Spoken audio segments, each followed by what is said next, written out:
Welcome to the channel. Today we are going to show you how to stop GIFs from automatically playing in the Zangi app. This is especially useful if you want to save data, reduce distractions, or make your chats more efficient. Let's go start. First, open the Zangi app on your phone. Next, tap on the settings icon located at the bottom right corner. Then, within the settings menu, find and select the chat option. Once you are in the chat settings, scroll down carefully until you see the AutoPlay GIFs option. Finally, turn off AutoPlay GIFs by tapping the toggle switch. This will prevent GIFs from playing automatically in all your chats.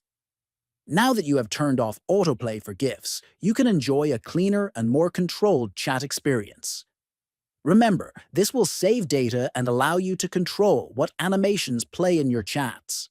Make sure to subscribe to the channel, like this video, and share it with friends who might find it useful. Thanks for watching.